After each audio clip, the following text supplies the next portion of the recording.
Hello there. What you should know before you take the course: you should have a basic understanding of database concepts. You should have a basic understanding of SQL, which is also referred to as structural query language. Who should take the course?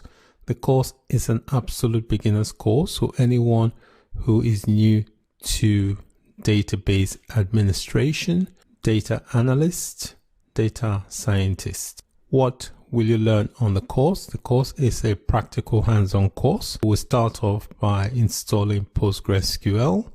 Then we'll learn how to load a sample database. We'll create a database. We'll create a table. We'll learn how to insert data into a table. We'll learn how to update existing records in a table. We'll learn how to delete records in a table. We will learn how to get data from multiple tables using table joins. We'll learn how to back up and restore database. We'll learn how to manage roles. We'll learn how to create table spaces. We'll also learn how to use various types of operators. We'll learn how to use aggregate and analytic functions, and we'll learn how to use views and triggers. So these are some of the stuff you will learn in the course. The format of the course is video based, and it is approximately 11.5 hours long. Thanks for watching. Hello and welcome to this lecture. What is PostgreSQL? PostgreSQL is also pronounced as Postgres. So if you hear people saying Postgres, they mean PostgreSQL. This basically is a relational database management system, just like Oracle or Microsoft SQL Server, or things like MySQL or MySQL. So it has basically the same features and functionalities of a relational database management system. It also complies to ANSI. ANSI basically is the American National Standard Institute for SQL, which is structural query language. So it also conforms to this standard. So the SQL you use for the Postgres database also follows the ANSI standard. So there are certain ways you write SQL statements that is applicable to all relational databases. Postgres is a general purpose database management system, so you can use it basically for a variety of things. It is also object relational, so it's known as an object relational database management system. It is free and open source. By open source, that means people can contribute to make it better. It is also platform independent. What that means is that you can install it on a Windows platform, Mac platform, a Unix platform. So it's platform independent. It's not pegged to one platform. So you can use it across multiple platforms. It is stable and requires minimum maintenance. So most applications that uses the Postgres database, you don't really need to spend a lot of time in the maintenance because the database itself is quite stable. The database has large storage. It also has a good performance. It's fast. It is extensible. Basically what that means is that you can define your own data types, index types. You can also create your own custom plugins. The support for the Postgres is quite substantial. There is an active community that you can post questions to and also receive answers from. So that is it for this lecture. The key thing here is to note that the Postgres database is a relational database management system, just like Oracle and Microsoft SQL Server. It is free and open source. It is platform independent. And the SQL you use to query the database also follows the ANSI standard. Many thanks for watching, and bye for now. Hello and welcome to this lecture. In this lecture, I'll be showing you a few companies that have built products, solutions, websites, and tools using the Postgres database. I will start with the biopharm sector. So in the biopharm sector, we've got these few companies listed as using the Postgres database. So we've got companies like American Chemical Society, BASF, Agricultural Product Division, and we've got the Greenet Tech Inc. So these are just a few companies listed as using the Postgres database in the biopharm sector. Next, let's have a look at the e-commerce sector and see who's using the Postgres database. So we've got companies like CD Baby, Champion Products, Etsy.com. We've got Flight Aware, Flight Stats, Red Sheriff, Whitepages.com. So these are companies listed as using the Postgres database. Next, we'll look at the education sector. In the education sector, we've got these institutions listed as using the Postgres database. All these information here have been obtained from the postgres.org website. So if you go to that website, look for featured users, you see all these listed there. Next, let's look at the finance and the gaming sector and see who is using the Postgres database. So in the finance, we've got three companies listed here. Among them is the Trust Commerce. In the gaming, we've got Moby Games listed as using the Postgres database. Next, we are going to have a look at who's using the Postgres database in the government sector. So in government, we've got all these listed as using the Postgres database. Among them are the City of Garden Grove, that's in California. We've got the National Weather Service. We've got United Nations Children's Fund. We've got the U.S. Agency for International Development, U.S. Department of Labor, U.S. General Services Administration, U.S. State Department. Some key government departments here using the Postgres database. Well, we're going to now move on to the healthcare sector, manufacturing, and see who's using the Postgres database. So in healthcare, we've got calorieking.com, and we've got things like Shannon Medical Center. Manufacturing, we've got exo2.net Corp using the Postgres database. And in the media sector, we've got a few listed here, among which are Macworld, Penny Arcade, the Washington Post, and the Greenpeace. Greenpeace is quite important here. I mean, it's well known, so to know that they use Postgres is interesting. Next, we'll move on to open source projects. There are some open source projects that actually use the Postgres database. So in the open source projects area, we've got things like Debian, FreshPorts, GForge, the LAMP. LAMP basically is a LAMP stack, which includes Linux, Apache, PHP, and a few others.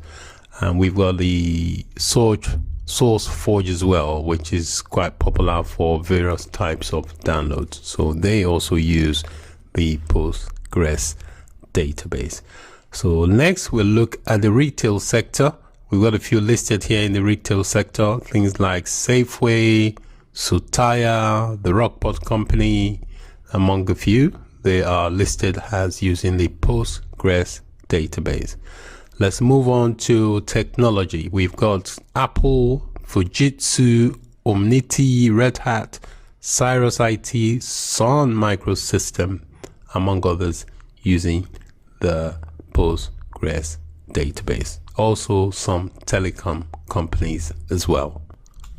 Among the telecom companies using the Postgres, we've got Cisco, Juniper Networks, NTT Data, Optus, Rambler Internet Holdings, Skype, and Telstra. So these are the telecoms companies listed on the Postgres website as using their product or using the Postgres database. So that's it for this lecture. In this lecture, we went through a list from various sectors of various types of companies that actually have created products around the Postgres database. If you want to find out more, just head over to postgres.org and /featured users. That will give you a list of who's using the Postgres database. Most of what I've shown you here in this lecture was actually obtained from the Postgres website. Thanks for watching, and bye for now. Hello and welcome. In this lecture, I'll be showing you some minimum requirements that has to be met before PostgreSQL can be installed on your computer. So these are the minimum requirements, regardless whether if you're using a Windows, a Linux, or a Mac. So these are the operating systems that you can install PostgreSQL if you are on a Windows. So it doesn't matter if you're on a 32-bit or a 64-bit Windows operating system. This B here basically means bit. I just left out the I and the T to create some space. So if you've got Windows 7, 8, or 10, then your machine should be ready to accept the installation. Also, if you have Windows 2008 server, Windows 2012 server, you need a minimum of 1 gigahertz of processor speed. This is just the absolute minimum. You need at least 1 gigabyte of RAM. You need at least a gigabyte of hard disk space. You need an account that has an administrator role that you can use to perform the installation. However, if you've got an account that's got an admin role or privilege, you can usually right click on the installation file and select run as admin. For Linux, if you are running a Linux 32 or 64-bit, these are the operating systems you can use. You can use a CentOS 6.x and 7, Ubuntu 14.04, Debian 7 and 8, Oracle Enterprise Linux 6 and 7, and again, a minimum of 1 gigahertz processor speed is required, 1 gigabyte RAM.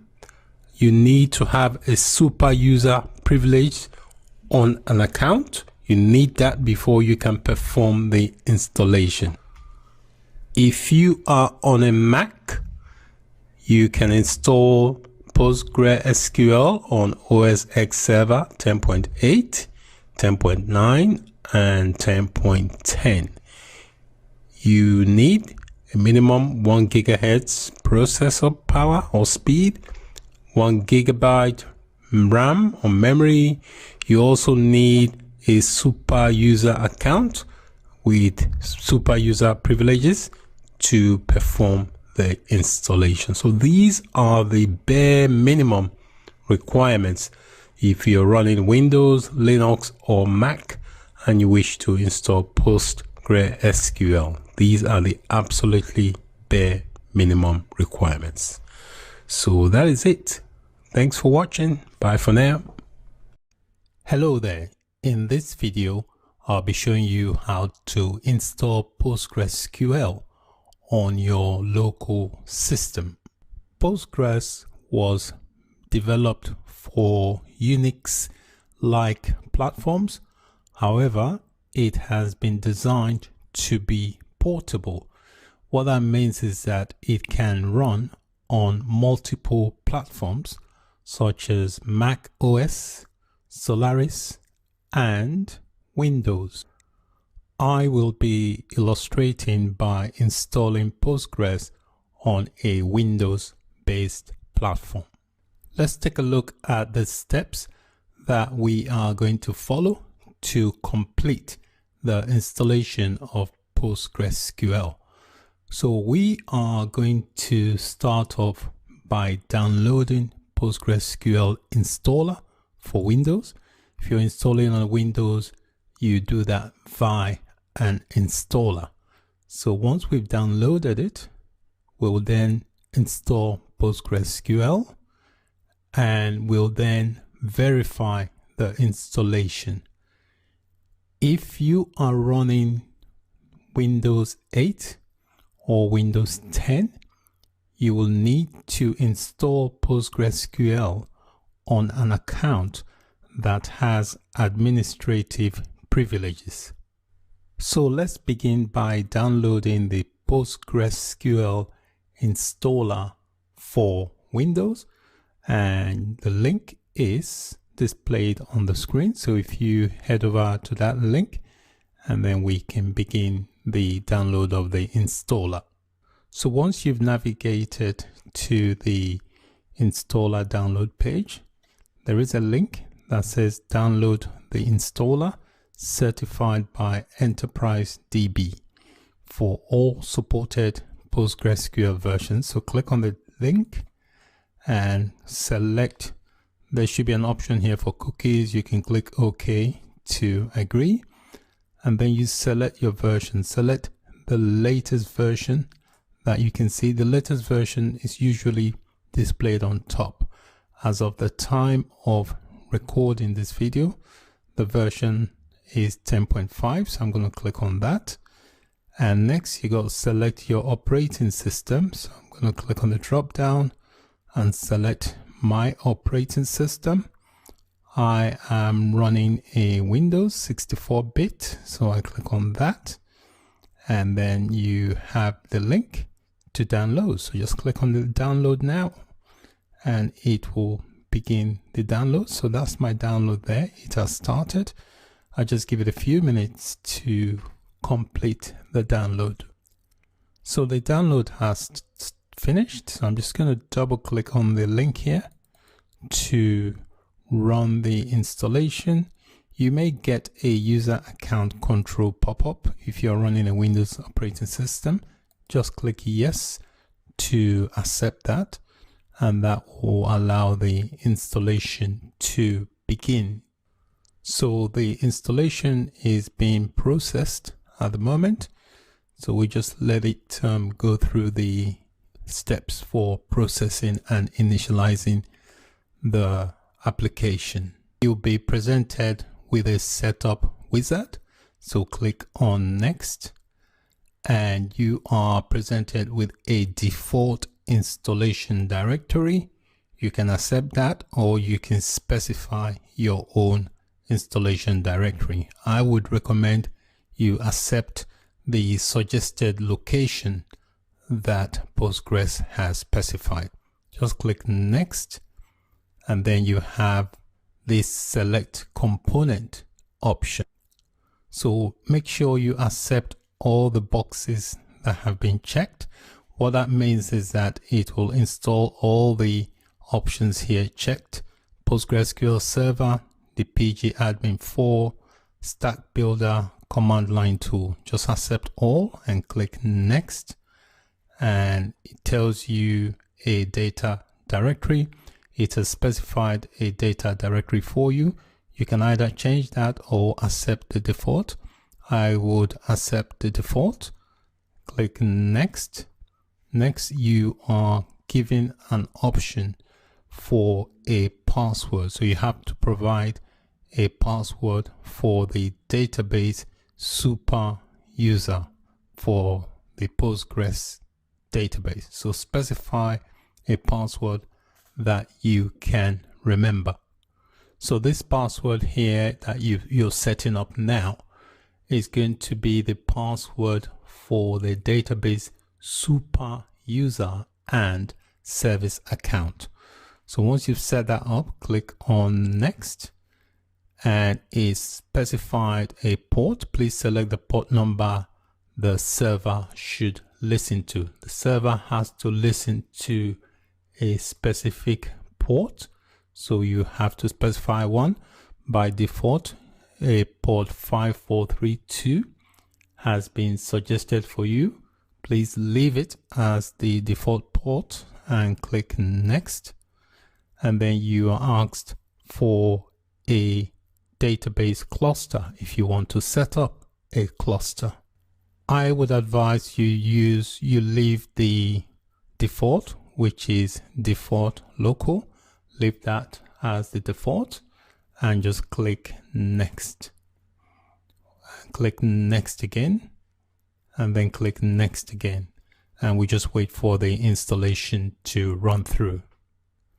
The installation may take a few minutes to complete. The installation has now completed. You can uncheck this box here for the stack builder. The stack builder basically can be used to download and install additional tools, which includes drivers and applications that will complement your PostgreSQL installation. So I've unchecked that because that is not necessary at this stage. When you're done, just click on the finish button. Let's verify the installation. There are several ways to verify the installation. For example, you can try to connect to the PostgreSQL database server from any client application, for example, PSQL or pgadmin. However, the quickest way to verify the installation is through the pgadmin application. So let me show you how to access that. To access the pgadmin application, you do that from the programs menu and you click on the PostgreSQL folder. I'm just going to click to expand that, and within that we've got this pgadmin 4, which is an administrative tool for administering PostgreSQL database and its various objects. So click on that to launch it. The pg4 is an admin tool for managing PostgreSQL. So let's under this browser here, let's click on the plus sign, and under servers we've got PostgreSQL 10. Click on that and let's try. It's trying to connect to the server. It says you're currently running version 3.2 of pgadmin. However, the current version is 3.3. Please click here for more information if you want to do that. So let's expand the server. You can click to update it if you wish, but I'm just going to exit out of that for now. And you can notice here it's giving you option to enter the password. So this would have been the password that you would have entered when you were trying to run during the installation process. So if you enter that password in there, it should let you connect to the server. You've got the option to save, but for security reasons, I don't think that's a good practice. So once you've entered that, click OK. And it says, you can see here on the bottom here, it says server connected, which means you have successfully connected and verified the installation. Once you have connected, and if everything is fine, the pgadmin will display all the objects that belongs to the server. So if I expand where it's called databases, you'll be able to see all the various objects that belongs to the server. You can see all these are all objects, and we're able to verify that because the installation has been a success. To see the properties of each of the objects here, you can just click on the object. For example, if I click on databases, you can see it shows that this is a Postgres database. The owner is this, and then you can click on other objects as well, login groups, and so on. So that concludes the installation of PostgreSQL. So congratulations if you have successfully installed the PostgreSQL database server on your local system. If you had any problem during the installation, please feel free to let me know. I'll do my best to help. Thanks for watching, and bye for now. Hello there. In this video, I will be showing you a couple of ways to connect to a PostgreSQL database. The first is via an interactive SQL shell, which is a terminal. It's called PSQL. And the second option is by a GUI. GUI basically is a graphical user interface using the PG admin tool. Let's try and connect to a PostgreSQL database using the PSQL tool. The PSQL is an interactive terminal program provided by PostgreSQL. So you can do a lot with it. For example, you can execute SQL statements, you can manage database objects, and so on. So let's try and play around with the tool and connect to the database. The first thing we need to do is launch the PSQL program, and you launch that from the PostgreSQL folder. So if you expand the folder and if you scroll down, you should see the SQL shell, which is PSQL. So if you click to launch the shell, so this is the shell. So the first thing you need to do basically is provide answers in different steps just by pressing tab or enter on your keyboard. So if you press enter, it will give you the name of the database. You press enter again, it will give you the port it is listening to. You press enter again, it will give you the username. Press enter and it will prompt you for a password. So you enter the password that you specified during the installation of PostgreSQL. Once you enter the password, if it's correct, it will give you this screen, and you can see you've got the hash symbol next to the Postgres, which means it is waiting for some instructions. So what I'm going to do, I'm going to type in a very simple SQL statement to determine the version of PostgreSQL. So you just type in select and then you do a space, type in version. So make sure you wrap the version number in parentheses, opening and closing, and then you terminate it with a semicolon. Press enter. It will give you the version. So you can see here, this simple statement has given me the version of PostgreSQL.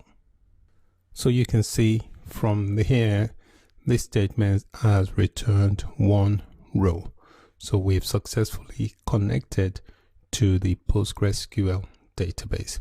To exit out of the program, all you need to do is hit Ctrl and C, and you will get a prompt asking you to terminate. Just hit yes and press enter, and that will terminate the program. So let's take a look at a second method we can use to connect to a PostgreSQL database using the pgadmin tool. This tool is a GUI application. That means it is a graphical user interface that you can see things in a graphical way. To access the pgadmin tool, you need to open up the PostgreSQL folder by expanding it, and you should see the pgadmin4 tool. Just click to launch the tool.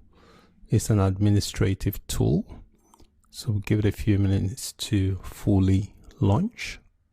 So this is what the pgadmin tool looks like. When you launch it, you have to select an object in the tree view. This is the tree view, so you click on the plus to expand it. You can see a red cross there, which means you have not connected to the server. So if you just click on it, it will give you this pop-up box to enter your password to connect to the server.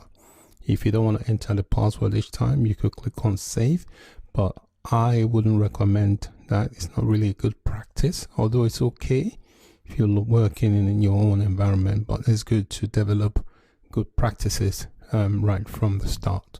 So I'm not going to save the password. I'm just going to enter the password I entered during the installation of the database. So I'll click OK, and you can see here it tells me the server is connected, so I can now access the database objects. You can see if I expand that, you can see all the various objects belonging to the database. We can quickly run a very basic query to test that we can communicate with the database. So in this view tree here, under databases, make sure you've got the Postgres database selected, and then under tools, click on the query tool. The query tool is where you'll execute your query. So let's type in a simple query. So I'll do select, I'll do a space, I'll type in version, and then wrap it round parentheses, and then I will add a semicolon. So this, if you just press this here, this little symbol that looks like a lightning bolt, and that will execute the query for you. All right, so it has now executed the query. So if you put your mouse over the output here, you can see the output that was returned, which is this text displayed there. So we've successfully been able to determine the version of the Postgres database from a very simple query. To exit the pgadmin tool, you just click on the X, and it will ask you a prompt. Are you sure you want to leave? Just say leave, and that exits the application. You can also connect to a PostgreSQL database from other applications. So any applications that supports the ODBC driver or the JDBC driver can be used to connect to a Postgres database server. In addition, if you develop an application that uses an appropriate driver, the application can connect to the PostgreSQL database server using that driver. So let me quickly explain what ODBC and JDBC is. ODBC stands for Open Database Connectivity. It is an open standard application programming interface, which is API, that is used for accessing a database. JDBC stands for Java Database Connectivity, which is an application programming interface as well, API, for programming language Java. There's a programming language called Java. So it defines how a client can access a database. So it's basically a Java-based data access technology used for Java database connectivity. In this video, you have learned how to connect to Postgres database server by using different client tools, which included PSQL and pgadmin tool. Okay, I also briefly introduce you to ODBC and JDBC. So these are APIs that can be used to connect to Postgres database from other applications. Thanks for watching and bye for now. Hello there. In this video, we are going to download and load a sample PostgreSQL database. I have already downloaded the database for simplicity, and the database is basically in a zipped format. So I've got the database in a folder here, so I'm just going to click on it. So this is the database. It will be available for you to download under the resource area for this lecture.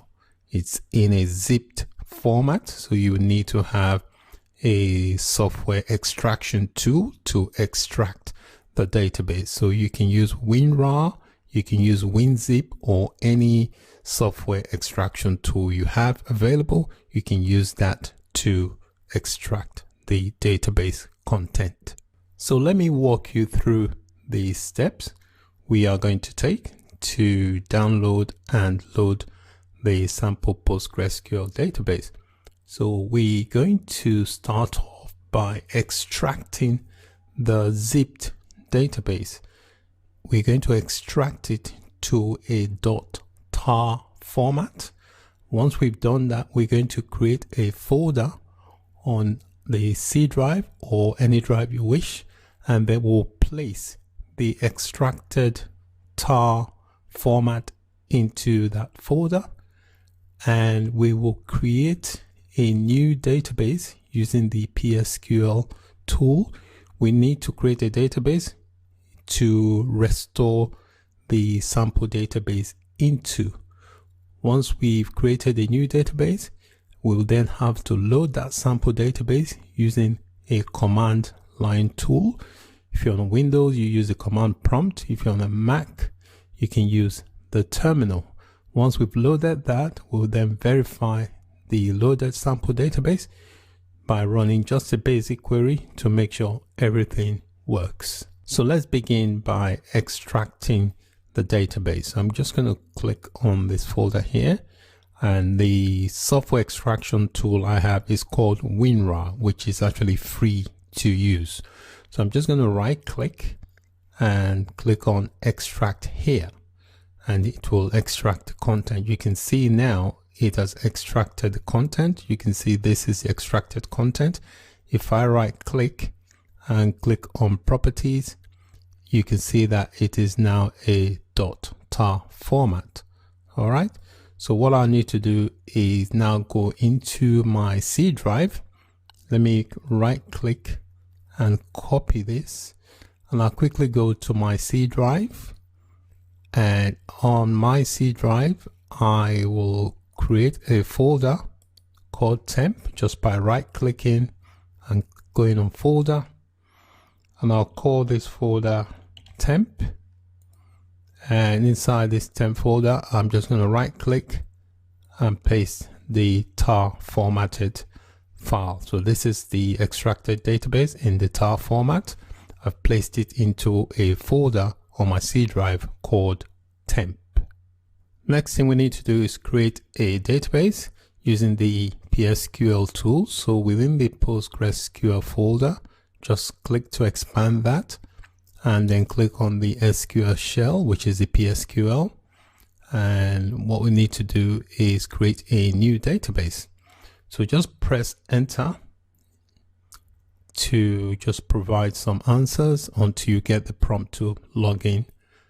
All right, so we've got the username. Now you need to enter your password. So enter the password you entered during the installation of the database. Once you've entered the password, you need to create a new database. And the way you do that, you type in the command create, you do a space followed by the word database. Okay, you do a space followed by the name of the database, and the database is going to be called DVD rental. Okay, DVD rental, that is the name of the database. And then you end that with a semicolon. You press enter. You may get a prompt to enter the password. If you do get the prompt, just enter the password. If you don't get the prompt, it will return back to the command line, which means it has created the database. So once you get that create database, that means the database has now been created. The next thing we need to do is load the sample database from the temporary file that we extracted it to. So to do that, we need to open our command line tool if you're using Windows, or you can use the terminal if you are on a Mac. That's my command prompt. I'm just going to right click and click run as administrator, and that will open up a terminal window. So this is my command prompt here. So the first thing I want to do is just navigate to the C drive. So I'll do that by typing cd ... and that will navigate backwards. I'll do cd again ... and press enter, and that will give me the C drive. So I've now navigated to the C drive. The next thing I want to do is locate where my PostgreSQL was installed and add that to the path. So what I need to do is open up my folder and go to my programs menu and locate, it's usually in program files. So that's my PostgreSQL folder here. So I'm just going to click on that and then click inside that and then click in the bin. So this is what we want. So what you do, highlight this path here for the bin directly, just copy that, and then we go back into our command prompt, just type in cd, and then you paste the path into it and press enter. You can see now we are now referencing the bin directory from the Postgres installation. So I'm just going to type in CLS to clear the screen so that I only have the path I want. The next thing I want to do is to use the PG Restore tool to load data into the DVD rental database. So this is the tool here. I pasted in this here. So you have PG_restore. You do the --U. That basically specifies Postgres user to log in to the PostgreSQL database. That's what that is. And then we have the DVD rental. Okay, and that is a path to the extracted sample database.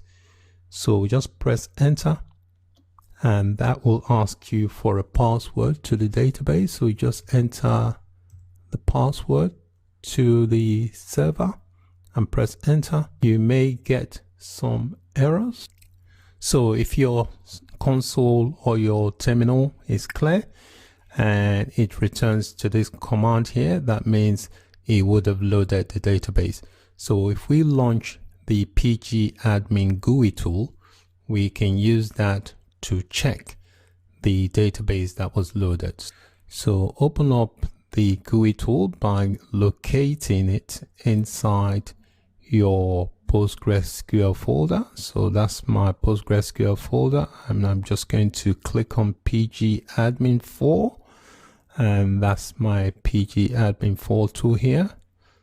So this is the tool here. So it tells you here under databases is giving me 4 here. So if I expand that I've already expanded it. You can see the DVD rental database. So if I expand that, you can see all the objects belonging to that database. If I come here and on the schemas, we've got the public schema, and these are all the objects of the schema. If I click here, you can see the tables. These are all the tables. There are 15 tables in this sample database.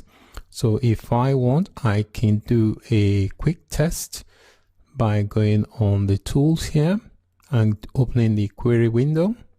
It's saying no object selected. I need to select an object. So I select this schema and come here and do query, and it will reference that schema. You can see here it's got DVD rental. That means it's referencing that database. So I should be able to execute a query against any of the database tables. So I'm just going to pick this table called actor. So I will type in select and star from the table called actor. I'm using the asterisk because I want it to select to return all the records from that table. I then press this symbol here, and you can see the output here. It tells me successfully it has returned 200 rows from this table. So this is a verification that we have successfully loaded the sample database. In this video, we downloaded and loaded a sample PostgreSQL database. We started off by extracting the zipped database into a .tar format. We created a temp folder on the C drive and placed the extracted tar format into that database.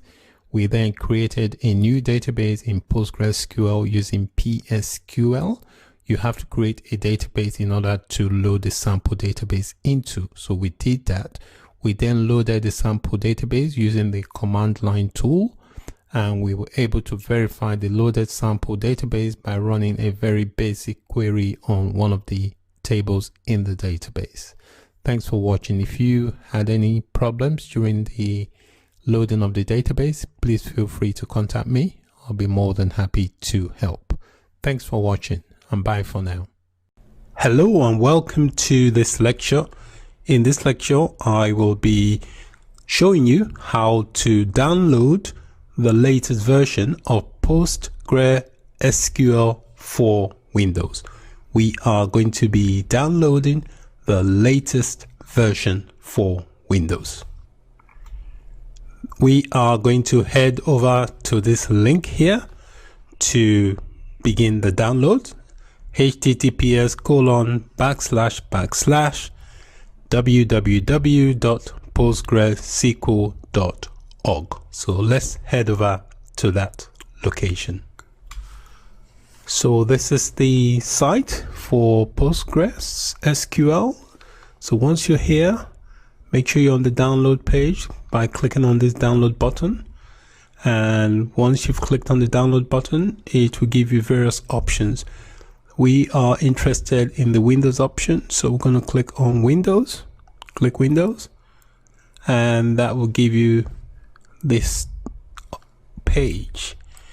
We want to download the installer to make it easier for us, so click download the installer, and that will take you to the installer page. And the first thing you need to do is select your version. We want to use the latest, so I'm going to click on the drop down, and this is the latest, so I'm going to click 9.6.2. The next thing we need to do is select our operating system. So I am running Windows, so I'm just going to select this, and it will be Windows x86 followed by your bit. If you're running 32, you click 32. If you're running 64, you click on this Windows x86-64. I'm running 32, so I'm going to click on this option. If you're not sure if you're running 32 or 64 bit, the way you find out is go to your start menu, right click on my computer, go properties, and there's an option here that says system type. Within the system type, it will tell you if it's a 32-bit or 64-bit operating system. So I've already made my selection, which is a 32-bit. So I'm going to click download now. So I'm just wait for a few minutes for the download to start. So that's my download. It has started. It is 156 megabytes in size. So please make sure you've got enough space on your disk to accommodate this file. The download has completed. So if I click on this little arrow here and click show in folder, it will take me to the location of the downloaded file. So my file has been downloaded into my downloads directory. So in the next lecture, this is where I'm going to install the software from. So that is it for this lecture. In this lecture, we learned how to download PostgreSQL for Windows. Many thanks for your patience and thanks for watching. Bye. Hello and welcome. In this lecture, I will be showing you how to install PostgreSQL for Windows. Please note that if you are running Windows 8 or Windows 10, you will need to create a Windows user account that has administrator role or privilege. You then need to use that user account you've created to run the installation. For example, you can create an account for the installation called Postgres and make sure it's got local admin privileges and use that account to run the PostgreSQL installation files. I will be installing on a Windows 7 machine, so I don't need to create a special account for that. So locate your downloaded files. Mine was saved to my download folder, which is this folder here. So all I need to do is just run the installation. So I just right click on the file and select run as administrator to begin the installation process. So it will initialize the files, which can take a while. The processing power on your local computer basically will determine how long the installation will take. But on an average, it take more than 5-10 minutes. So once you're done, once it's initialized, you should get this screen come up. Click on next. You are presented with an installation directory and there is a suggestive location here. I would recommend you accept that. If you don't want that, you can click here and select a location where you want it installed, but I will strongly advise you just accept it, especially as this is a test environment. Click next. Again, you're prompted for a location for the data directory. A location has been put in there for you. You can accept that or select your own. I will advise you accept the location that has been suggested for you. Click on next. This is important. You need to enter a password and also retype the password. This password you will need to enter each time you try to connect to the database. Very important you enter a password that you can remember. I have entered the password and I've also retyped the password. So enter one you can remember and click next. This is auto-populated. If you've already got the PostgreSQL installed and then that may be the reason why this is not populated, because it tends to use this port number. So if you haven't got it installed and this port number is not available, then you need to do some troubleshooting, because this port has to be available for PostgreSQL. So this is usually auto populated for you. Click on the next button. Again, this should be auto populated. Accept the default locale. Click next. It says setup is now ready to begin installing PostgreSQL on your computer. Click next. And this process can take a few minutes, again depending on the processing power of your local computer, so please be patient. Once the installation is complete, you will get a screen like this come up. You can uncheck this. This stack builder basically enables you to install other stuff that you may need for the PostgreSQL installation. But because this is a test environment, I'll just uncheck that and click finish. So we have successfully completed the installation of PostgreSQL. Thank you for your time, and bye for now. Hello and welcome. In this lecture, I'm going to show you how you can verify the PostgreSQL installation for Windows. So a very quick way to verify the installation is just to see if we can access the default database. So click on your start menu, click all programs, and within the all program there should be one for Postgres. So look for the PostgreSQL 9.6 folder, click to expand it, and click to open up pgadmin 4. That is the admin console that you can use to administer the PostgreSQL database. Please be patient. This can sometimes take a little while to open up. Okay, so mine is just about to open up now. When the pgadmin 4 tool opens up, this is what you'll see. So to verify the installation was successful, we should be able to connect to the servers. So click on this plus button here to expand it. If you can see this, if you can expand it, that means the installation has been successful. However, if you click on this plus sign here, it will give you a window asking for your password. This will be the password that you set during the installation. So just enter that password in there, and then you can click OK. You can save the password if you wish, but I don't recommend it, so that you don't form a habit of doing that. That can be a security risk in a production environment. But if you're on a test environment, it doesn't really matter, but it's good to cultivate good habits even if it's a test environment.